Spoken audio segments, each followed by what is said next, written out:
Hello everyone, स्वागत है आप सभी का आपके अपने YouTube channel all exam India में। तो हम डिस्कस कर रहे थे प्राचीन भारत की बहुत ही इंपॉर्टेंट सीरीज, जिसमें हमने लास्ट टॉपिक डिस्कस किया था, ये किया था गुप्तोत्तर काल या वर्धन वंश, जिसे पुष्यभूति वंश के नाम से भी जाना जाता है। तो आज इसी टॉपिक के एमसीक्यूज हम डिस्कस करेंगे, जो बहुत ही इंपॉर्टेंट है आने वाले सभी एग्जामिनेशन के लिए। और मोस्टली जो हर्षवर्धन है राजा, इसके बारे में क्वेश्चन जो है एग्जाम में पूछे जाते हैं, तो उन्हीं के बारे में मेनली ये टॉपिक है, ज़्यादा इसमें कुछ भी नहीं है। तो इसी के बारे में डिस्कस करेंगे। फर्स्ट हमारा आज का क्वेश्चन है, वर्धन वंश की स्थापना किसने की थी? तो वर्धन वंश जो है इसकी स्थापना की गई थी पुष्यभूति वर्धन द्वारा। ऑप्शन सी जो है सही हो जाएगा। और पुष्यभूति वर्धन द्वारा जब इसकी स्थापना की गई थी तो उन्होंने अपनी राजधानी बनाई थी थानेसर। तो थानेसर कहाँ है? ये हरियाणा में पड़ता है, कुरुक्षेत्र के पास। तो यहाँ से आपको इतना पता होना चाहिए। नेक्स्ट हमारा क्वेश्चन है, निम्न में से अंतिम बौद्ध राजा कौन था जो संस्कृत का महान विद्वान था? संस्कृत आएगा यहाँ पे, संस्कृत लैंग्वेज की बात की गई है। तो लास्ट राजा थे हर्षवर्धन थे, जो संस्कृत के बहुत ही बड़े एक विद्वान थे। और इनके द्वारा जो थी 3 बुक लिखी गई थी, 3 रचनाएं लिखी गई थी, जिनके बारे में बार बार एग्जाम में पूछा जाता है, और तीनों ही संस्कृत में लिखी गई थी। तो इनके बारे में हम डिटेल में डिस्कस कर चुके हैं लास्ट वीडियो में। अगर नहीं देखा है तो जरूर देख लीजिएगा उसको।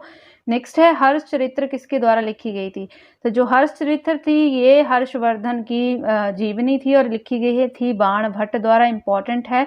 और बाणभट्ट किसके राज कवि थे? तो ये हर्षवर्धन के राज कवि थे। हर्षवर्धन का जो राजा हर्षवर्धन थे उनका इनको संरक्षण प्राप्त था, और उनके ही राज्य में कवि थे ये। और उनके द्वारा एक बुक और लिखी गई थी कादम्बरी, जिसके बारे में बार बार एग्जामिनेशन में पूछा जाता है। तो इस बुक के बारे में भी आपको पता होना चाहिए। कादम्बरी और हर्षचरित्र, ये 2 जो बुक्स हैं ये बाणभट्ट द्वारा लिखी गई हैं, इंपॉर्टेंट बुक्स हैं। नेक्स्ट है, हर्षवर्धन के समय कौन सा चीनी यात्री भारत आया था? तो जो राजा हर्ष थे इनके समय में भारत आया था हेनसोंग। ऑप्शन 20 का सही हो जाएगा। लगभग जो था 14 से 15 साल ये भारत में रहा था। और इसकी एक बुक भी इम्पॉर्टेंट है, सी यू की के नाम से प्रसिद्ध है, और आज भी इस बुक के बारे में वो जो है एग्जाम में पूछा जाता है। तो इम्पॉर्टेंट ये बुक है, इसके द्वारा लिखी गई थी। और ऐसा भी कहा जाता है कि जब ये भारत आया था तो इसके समय में नालंदा जो विश्वविद्यालय था वहाँ लगभग 10,000 जो बौद्ध भिक्षु थे ये पढ़ा करते थे। नेक्स्ट है, चालुक्य राजा पुलिकेशन द्वितीय ने किस को पराजित किया था? मोस्ट इंपॉर्टेंट है। तो चालुक्य राजा जो पुलिकेशन द्वितीय थे इन्होंने हर्षवर्धन को पराजित किया था। और ये कहाँ से पता चलता है? तो ऐहोल का जो अभिलेख है, किसका अभिलेख है? ऐहोल अभिलेख किसका है? और ये पुलिकेशन द्वितीय का ऐहोल अभिलेख है। यहाँ से इसके बारे में पूरी जानकारी मिलती है कि जो चालुक्य राजा थे इनके द्वारा हर्षवर्धन को जो था पराजित किया गया था। और ये ऐहोल अभिलेख जिसके बारे में बात कर रही हूँ ये भी एग्जाम में पूछा जाता है बार बार, तो इसके बारे में भी पता होना चाहिए। नेक्स्ट क्वेश्चन देख लेते हैं। नेक्स्ट है, किस व्यक्ति को द्वितीय अशोक के नाम से जाना जाता है? तो दूसरा अशोक किसे कहा जाता है? दूसरा अशोक जो है हर्षवर्धन को कहा जाता है। ऑप्शन सी जो है सही हो जाएगा। ऐसा कहा जाता है जैसे हर्षवर्धन ने जो है बौद्ध धर्म को अपना लिया था, उसी तरह अशोक ने भी क्या किया था, जब कलिंग का युद्ध हुआ था उन्होंने बहुत ज़्यादा रक्तपात देखा था, उसके बाद उन्होंने भी उपगुप्त से क्या किया था, बौद्ध धर्म की दीक्षा ले ली थी और उपगुप्त को अपना गुरु बना लिया था और बौद्ध बन गए थे। उसी तरह हर्षवर्धन ने भी, ये भी एक शैव धर्म को मानने वाले थे, इनके जो पूर्वज थे, और ये भी शैव धर्म को मानने वाले थे। लेकिन लास्ट में इन्होंने क्या किया था, जब हेनसोंग के संपर्क में आए थे उसके बाद इन्होंने जो था बौद्ध धर्म को अपना लिया था। तो हर्षवर्धन और पुलिकेशन द्वितीय के मध्य हुए संघर्ष की जानकारी कहाँ से मिलती है? तो अभी मैंने आपको बताया इसकी जो जानकारी है ऐहोल अभिलेख से मिलती है। और किसका ये अभिलेख है? पुलिकेशन द्वितीय का ये अभिलेख है। तो यहाँ से मिलती है जानकारी कि हर्षवर्धन को जो था पुलिकेशन द्वितीय ने हराया था। नेक्स्ट है, हर्षवर्धन ने अपनी राजधानी थानेसर से कहाँ स्थानांतरित की थी? तो हर्षवर्धन ने अपनी जो राजधानी थी ये बनाई थी कन्नौज, शशांक की हत्या करके। इसकी कंप्लीट स्टोरी मैं आपको बता चुकी हूँ। तो शशांक जो थे राजा, इनकी हत्या करके इसने कन्नौज पर अधिकार कर लिया था और कन्नौज को राजधानी बनाया था। लेकिन कन्नौज से पहले जो राजधानी हुआ करती थी थानेसर हुआ करती थी, जिसको पुष्यभूति वर्धन द्वारा बनाया गया था, ये भी पता होना चाहिए। नेक्स्ट है, बंगाल का कौन सा शासक हर्षवर्धन का समकालीन था? तो बंगाल का शशांक जो शासक था ये हर्षवर्धन का समकालीन था और हर्षवर्धन द्वारा शशांक की हत्या कर दी गई थी। क्यों कर दी गई थी? क्योंकि शशांक ने जो था हर्षवर्धन के बड़े भाई की हत्या की थी, उसी के कारण शशांक की मृत्यु जो थी हर्षवर्धन द्वारा की गई थी। नेक्स्ट है, चालुक्य द्वारा जो पुलिकेशन द्वितीय और हर्षवर्धन का जो युद्ध हुआ था ये कौन सी नदी के किनारे हुआ था? तो ये जो युद्ध हुआ था ये नर्मदा नदी के किनारे हुआ था, जिसमें हर्षवर्धन की हार हुई थी। नेक्स्ट है, हर्षवर्धन के शासन में उत्तर भारत का कौन सा महत्वपूर्ण शहर था? तो जब हर्षवर्धन का टाइम पीरियड था उस समय उत्तर भारत का जो इम्पोर्टेंट शहर था ये था कन्नौज, और कन्नौज को यहाँ बनाया गया था हर्षवर्धन द्वारा यहाँ की राजधानी। तो ये इम्पोर्टेंट शहर था उस टाइम।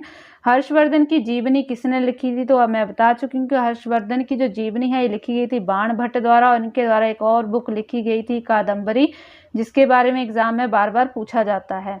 नेक्स्ट है, हर्षवर्धन अपनी धार्मिक सभा कहाँ किया करता था? तो हर्षवर्धन जो है अपनी धार्मिक सभा जो थे प्रयाग में किया करते थे। ऑप्शन 20 का सही हो जाएगा।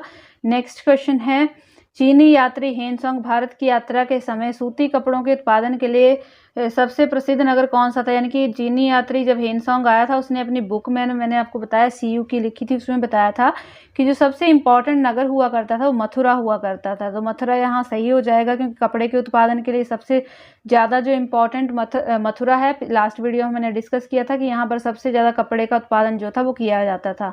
नेक्स्ट है, नागानंद, रत्नावली और प्रियदर्शिका नाटकों के नाटककार कौन है? तो नागानंद, रत्नावली और प्रियदर्शिका जो नाटक हैं इनके रचनाकार हैं हर्षवर्धन, और ये तीनों ही बुक्स किस में लिखी गई हैं? तो संस्कृत में लिखी गई हैं। हमने फर्स्ट या सेकंड क्वेश्चन डिस्कस किया था कि संस्कृत का बहुत बड़ा विद्वान कौन था? लास्ट भारत का राजा था तो हर्षवर्धन था, और इसी के द्वारा जो थी ये तीनों बुक्स लिखी गई थी। संस्कृत भाषा में ये तीनों की तीनों लिखी गई हैं, इंपॉर्टेंट है, एग्जाम में पूछी जाती हैं। नेक्स्ट है, आज भी भारत में जो चीनी यात्री हेनसोंग है उसको याद किया जाता है, उसका कारण क्या है? तो इसका जो मेन कारण है उसकी बुक है CU की रचना, यानी ऑप्शन D सही हो जाएगा। इस बुक के कारण जो है इसको याद किया जाता है आज भी भारत में, और इसी के कारण जो है एग्जाम में क्वेश्चन भी यहाँ से पूछे जाते हैं इस बुक के बारे में। नेक्स्ट है, हर्षवर्धन के विजय जीवन में एकमात्र पराजय देने वाला पुलिकेशिन द्वितीय कहाँ का शासक था? तो जो पुलिकेशिन द्वितीय था ये बादामी या बतापी का शासक था, जिसने एकमात्र हर्षवर्धन को हराया था। सिर्फ अब उसके जीवन काल में ऐसा सिर्फ एक ही राजा हुआ था जिससे ये हारा था, जो वो था पुलिकेशिन द्वितीय। तो ये कहाँ का राजा था? बादामी या बतापी का ये राजा था। नेक्स्ट है, चीनी यात्री हेनसोंग भारत में लगभग कितने सालों तक रहा था? तो लगभग 14 से 15 साल ये रहा था, तो यहाँ पे 15 सही हो जाएगा। लगभग 15 सालों तक जो था ये भारत में रहा था। नेक्स्ट है, कुंभ मेला प्रारंभ करने का श्रेय किसे दिया जाता है? तो जो कुंभ मेला है जो 12 वर्षों में एक बार लगता है, इसको प्रारंभ करने का जो श्रेय है ये हर्षवर्धन को दिया जाता है। इंपॉर्टेंट है एग्जाम पॉइंट ऑफ व्यू से। नेक्स्ट है, चीनी यात्री हेनसोंग ने शिलादित्य कहकर किसे पुकारा था? तो इसने अपनी बुक में जो शिलादित्य कहकर पुकारा है तो हर्षवर्धन को पुकारा है, और इसे ही इसका दूसरा नाम शिलादित्य कहा जाता है। नेक्स्ट है, कन्नौज किस प्रदेश में स्थित है? तो कन्नौज कहाँ पर स्थित है ये आपको बताना है। तो कन्नौज जो है ये उत्तर प्रदेश में स्थित है। ऑप्शन A जो है इसका सही हो जाएगा, उत्तर प्रदेश, जिसको हर्षवर्धन द्वारा अपनी राजधानी बनाया गया था कन्नौज को। नेक्स्ट है, सम्राट हर्षवर्धन ने 2 महान धार्मिक सम्मेलनों का आयोजन कहाँ किया था? तो हर्षवर्धन द्वारा जो 2 महान धार्मिक सम्मेलन हुए थे उनका आयोजन किया गया था कन्नौज और प्रयाग में। तो ऑप्शन A जो है इसका सही हो जाएगा। यहाँ पर 2 धार्मिक जो सम्मेलन थे मोस्ट इम्पॉर्टेंट, उनका आयोजन किया गया था हर्षवर्धन द्वारा।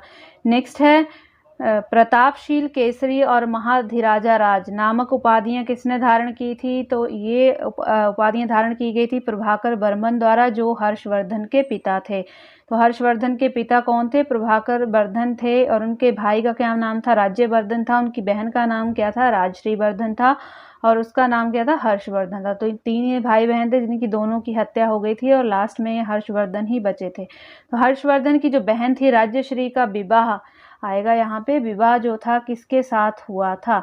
तो इनका जो विवाह हुआ था ये नरेश ग्रह वर्मा के साथ हुआ था। इंपॉर्टेंट है, जिनकी हत्या कर दी गई थी देवगुप्त द्वारा, इंपॉर्टेंट है। और उसके बाद क्या हुआ था? शशांक ने इनके भाई की हत्या कर दी थी राज्यवर्धन की, और राज्यवर्धन की मृत्यु का बदला लेने के लिए शशांक की हत्या जो थी ये हर्षवर्धन द्वारा कर दी गई थी।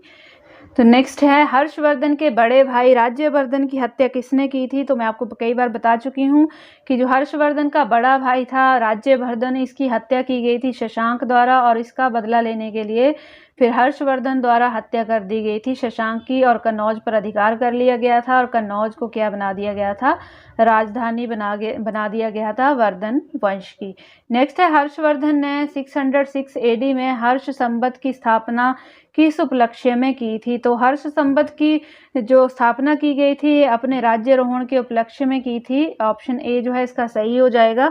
तो जब इन्होंने अपना राज्य स्थापित किया था, राज्य गद्दी पर ये बैठे थे, उस टाइम इन्होंने हर्ष संवत की स्थापना की थी 606 एडी में। और इसी टाइम ऐसा भी कहा जाता है कि इन्होंने जो था नेपाल पर भी इनका आधिपत्य था, जिसके बारे में डिटेल हमने लास्ट वीडियो में डिस्कस किया था। नेक्स्ट है कवि बाण भट्ट कहाँ के निवासी थे। तो जो कवि बाण भट्ट थे जिनको संरक्षण प्राप्त था हर्षवर्धन का और जिन्होंने जीवनी लिखी थी हर्षवर्धन की हर्षचरित्र, ये थानेसर के निवासी थे। थानेसर कहाँ पर है, तो हरियाणा में ये पड़ता है। तो हरियाणा के ये निवासी थे। इतना इंपॉर्टेंट यहाँ से सारे क्वेश्चन बनते हैं जो हमने डिटेल में डिस्कस किए हैं और यहीं से क्वेश्चन जो है बार बार एग्जाम में पूछे जाते हैं। तो ये मोस्ट इंपॉर्टेंट टॉपिक था आज का हमारा। अगर अच्छा लगा है वीडियो तो लाइक और शेयर जरूर कीजिएगा और साथ ही औरों को भी शेयर कीजिएगा ताकि औरों को भी नॉलेज मिल सके। और साथ ही चैनल को सब्सक्राइब करना ना भूलें ताकि कोई वीडियो अपलोड हो उसकी नोटिफिकेशन आप तक ईजिली पहुँच सके। तो मिलेंगे नेक्स्ट वीडियो में। Thanks for watching.